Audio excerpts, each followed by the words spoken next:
ازيكم يا صحابي؟ النهارده معانا قصة جديدة لبنت جميلة وقعت في حب صديق طفولتها واتجوزته، بس للأسف هو ما حبهاش. بتمنى القصة تعجبكم وما تنسوش اشتراك واللايك. بتبدأ القصة مع إليجا، وهي بنوتة صغيرة جميلة عندها 10 سنين، وبتكون ضايعة في الغابة، وكانت خايفة جدا وبتدور على والدها، بس بتتعب وبتقعد على الأرض وبتفضل تبكي. وفجأة بتسمع صوت حد بيسألها إذا كانت هي ضايعة، ولما بتبص تشوف مين بيكلمها بتلاقيه ولد بشعر داكن في نفس سنها تقريبا، وبيمدلها ايده علشان يساعدها، وقدم لها نفسه وهو اسمه ريموند، وهو امير الامبراطورية. ريموند بيوجه إليجا للقصر، وهي بتقوله انها جت مع والدها الدوق كروفت. جت لأول مرة للقصر، بس هي ضاعت في الغابة المخيفة اللي حوالين القصر، بس ريموند أكد لها ان الغابة مش مخيفة، ووعدها بانه هياخدها لجزء جميل جدا في الغابة. في اللحظة دي إليجا وقعت في حب الأمير الصغير، ومن وقتها وهي كانت دايما بتتبع والدها علشان تتحقق منه إذا كان هيروح للقصر ولا لأ. وفي يوم شافت والدها بيلبس ملابسه الرسمية، فسألته إذا كان رايح للقصر، بس الدوق بيقول لها إنه سأم من كتر سؤالها المتكرر، وقال لها أنت دايما بتطلبي تروحي معايا للقصر في كل الفرص، وقال لها بإن القصر مش مكان للعب. فقررت إليجا إنها تزيف دموعها، وقالت له إنها بتحس بالوحدة، وهي كانت عارفة إن والدها بيحاول دايما يراضيها من وقت وفاة والدتها علشان يعوضها عن وفاة والدتها وعن غيابه هو في شغله. فبالتالي لما شافها بتبكي ما كانش عنده أي خيارات غير إنه يسمح لها بإنها تروح معاه. لما بيوصلوا للقصر بسرعة بتروح إليجا المكان السري اللي بتقابل فيه ريموند، وبالرغم من إن أراضي القصر كبيرة بس هي عارفة إنه بيفضل الجزء ده بالذات، وأخدها لهناك كذا مرة. بتدور عليه هناك بس مش بتلاقيه، وبتستناه لوقت طويل بس هو مش بيظهر. فبتقرر إنها ترجع للقصر علشان تدور عليه، وبتبدأ تدور لغاية ما بتلاقي مكان مهجور ما شافتهوش قبل كده، وبتسمع صوت محادثة، فبيكون عندها فضول إن تعرف مين اللي بيتكلم. فبتقرب أكتر وبتختلس النظر من ورا شجرة، وبتلاقي ولد صغير تاني بيهين ريموند وبيهدده بإنه هيبلغ والده بإن ريموند ووالدته عايشين في رفاهية كبيرة، وبعدها بيضربه بالقلم. إليجا اتصدمت وفكرت في إنها تتصدر له، بس لما حققت فيه أكتر عرفت إنه إستا ولي العهد، واللي قدمه ليها والدها قبل كده لما زاروا القصر.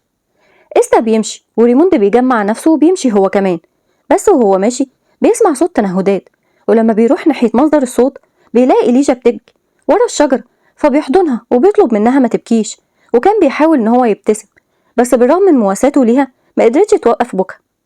بيعدي 6 سنين من وقت الموقف ده، وإليجا دلوقتي عندها 16 سنة وكبرت وبقت آنسة جميلة بشعر فضي جميل. بتظهر وهي لابسة فستان حلو قوي، وبتطلب منها الخادمة إنها تلبس فستان تاني يكون أتقل شوية لأن الجو برد، بس هي بتصمم على نفس الفستان لأنها عاوزة ريموند يشوف فستانها الجديد. بس بمجرد ما بتخرج لبره بتندم على قرارها لأن الجو فعلا بيكون برد جدا، وبتبدأ إن هي تترعش من السقعة. بس بمجرد ما بتشوف ريموند إحساسها بالبرودة بيختفي، وبتستعرض له فستانها الجديد، بس هو بيبان عليه إنه باله مشغول بحاجة تانية، ووشه بيبدأ يحمر، وهو بيعترف لها بإنه عنده حاجة عاوز يقولها لها، بس لأن دي المرة الأولى ليه فهو مش عارف يبدأ كلامه إزاي. إليجا بتبدأ تفهمه غلط وبتفكر إن هو يقصدها هي، ووشها هي كمان بيحمر من الخجل، بس للأسف ابتسامتها بسرعة بتختفي لما بيقولها إن هو بيحب بنت تانية وبيفكر فيها طول اليوم، وكان باين عليه قوي إن هو مبسوط وبيحبها. بس إليجا بمجرد ما سمعت كلامه حست بإن قلبها اتوجع قوي، وللأسف كانت مضطرة إنها تبتسم وكأن مفيش حاجة حصلت، وحبست مشاعرها جواها وفضلت مبتسمة طول الوقت بالرغم من إن قلبها بيتألم، بس لأنها بتحب ريموند فهي بتحب تشوفه سعيد. ومن يومها وبقى كل ما يشوفها بيتكلم عن حبه والبنت اللي وقع في حبها، وعن ابتسامتها الجميلة وإزاي قلبه بينبض لما بيشوفها، وقد إيه هو متحمس لحبه الجديد. وإليجا المسكينة بتلاحظ حماسه ده، ودي هي المرة الأولى اللي بيكون فيها سعيد بالشكل ده. وبالرغم من إنها مش عاوزة تسمع له تاني، بس ما كانش قدامها أي خيارات غير إنها تسمع له، وكان لازم تبتسم قدامه كأنها متحمسة هي كمان. وبنروح لبيت كروفت، والخادمات بيسألوا إليجا عن الفستان اللي هتلبسه في حفلة الربيع، بس هي كانت شاردة بأفكارها فبتختار أي فستان، بس الخدامة بتفكرها بإن الحفلة مهمة ولازم تختار شيء مناسب أكتر. وفي الحفلة وبالرغم من إن كان في عدد كبير من النبلاء، بس إليجا ما كانتش شايفة غير ريموند وهو غرقان في الحب لأنه كان بيرقص مع حبيبته وهما مبتسمين، وعرفت إن اسمها ليزانا وكانت جاذبة انتباه ريموند بالكامل.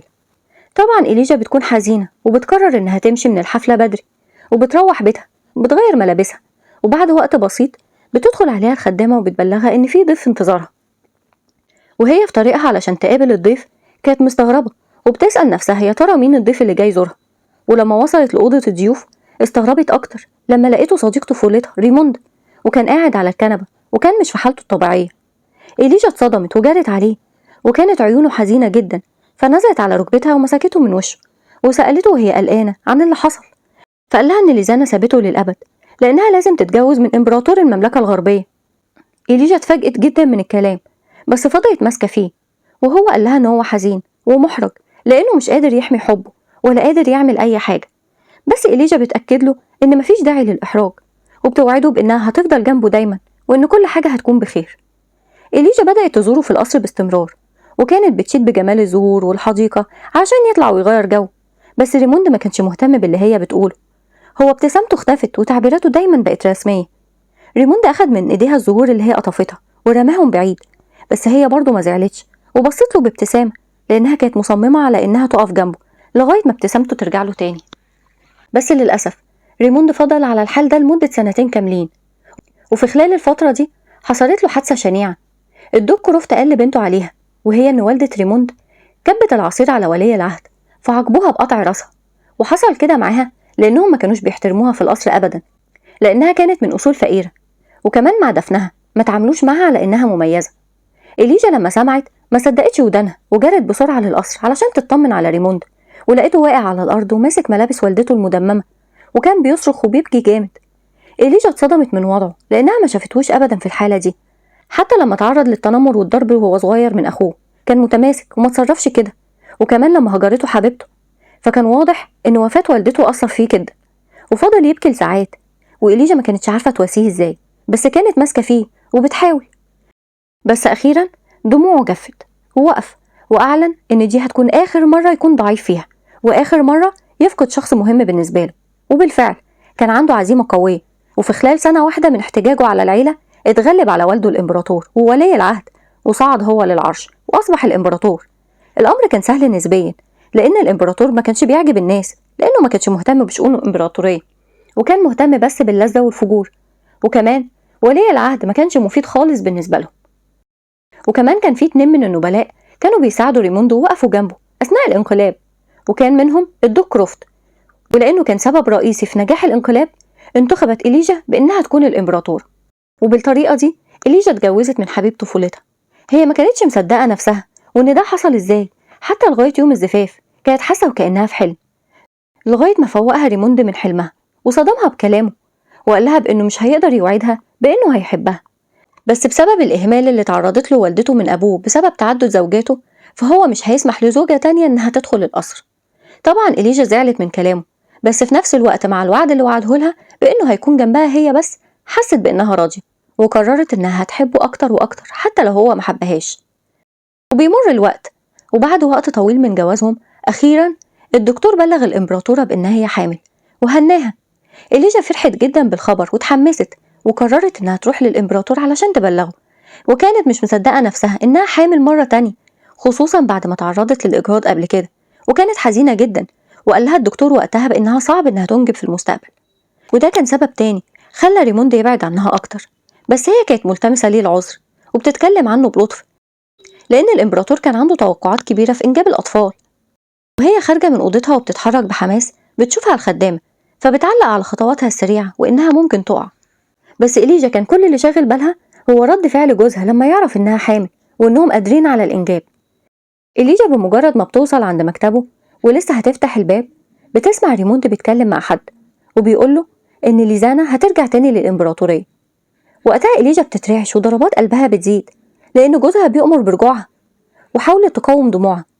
وقتها سألها الحارس إذا كان يبلغ الإمبراطور بوجودها ولا لأ، بس هي منعته ورجعت تاني لأوضتها. وسألت الخدامة عن اللي سمعته بصوت كله قلق وكأنها عاوزة تتأكد من اللي سمعته على أمل إنها تكون سمعت غلط، بس الخدامة بتأكد لها كلام. فبتطلب منها إليجا بإنها تسيبها لوحدها. ولما بتمشي الخدامة بتبدأ إليجا تغرق في أفكارها وبتسأل يا ترى ليه ليزانا رجعت تاني بعد غياب 7 سنين، ويا ترى إيه اللي هيحصل لما ريموند يشوفها. وبدأت تحس بإن قلبها مقبوض، وده بسبب إن ريموند متجوزها بالفعل، بس هو للأسف عمره ما قالها إن هو بيحبها ولو لمرة واحدة، وعلشان كده هي قلقانة وبتفكر في اللي هيحصل لو ظهرت قدامه حبيبته القديمة. بعد كده إليجا بتحس بألم جامد في بطنها، وقتها بتفتكر تحذيرات الدكتور بإنها لازم تبعد عن أي ضغوط وما تخاطرش أبدا علشان ما تتعرضش للإجهاض مرة تانية. فحاولت إنها تتمالك نفسها فورا، وبدأت دموعها تنزل على خدها، واعتذرت لطفلها لأنها نسيت إنها ما بقتش لوحدها وإن هو ليه حق عليها. كده جزء النهاردة خلص. لو عجبتكم القصة وعاوزيني أكملها اكتبولي في التعليقات، وياريت تدعموني باللايك والاشتراك، واشوفكم قريب في فيديو جديد. سلام.